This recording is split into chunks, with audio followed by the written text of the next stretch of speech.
Во время трагических событий 7 апреля на площади погибло 86 человек. Их имена увековечены на этих траурных табличках. Но за последние 6 лет число погибших возросло до 128. В тот день Максат был тяжело ранен. Говорит, его жизнь висела на волоске от смерти. Молодому человеку пуля попала в живот. Обильная кровопотеря и серьезные повреждения внутренних органов – следствие огнестрельного ранения. 2 года Максат пролежал в клинике Ахумбаева. Лечение и перенесенные 7 операций не приближали выздоровления. В то время вес юноши упал до 27 килограммов. И лишь выезд в Китай и хирургическое вмешательство иностранных врачей вернули молодого человека к полноценной жизни.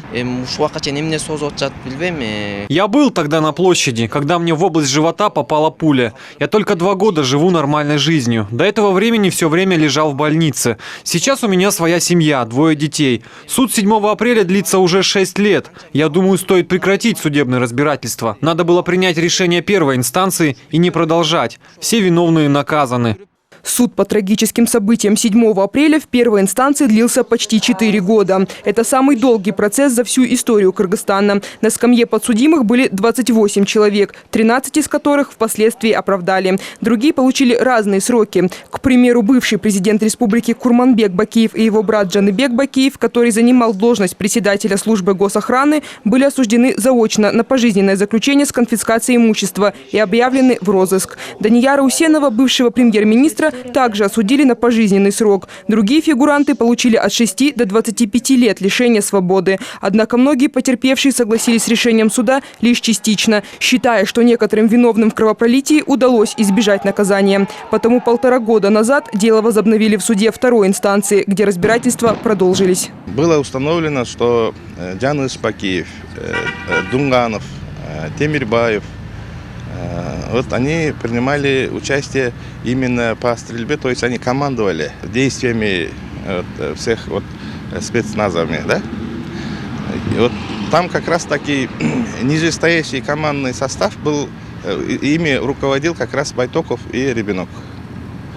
То есть их действия аналогичны ихними. Вот поэтому я считал, что они наравне с ними должны нести наказание. Разумеется, слушания во 2-й инстанции уже не проходят в сопровождении бурных возмущений со стороны потерпевших, как, например, это было в самом начале процесса 6 лет назад. Тем не менее, как говорят участники тех событий, попытки дестабилизировать ситуацию, играя на чувствах пострадавших, продолжаются и сейчас. К примеру, одной из таких попыток герой апрельской революции и по совместительству депутат Джугурку Кенеша Майырбек Мискинбаев называет недавнее шоу кыргызских пародистов-сатириков. По словам парламентария, комедианты в своем шоу высмеяли людей, которые 7 апреля 2010 года отдали свои жизни.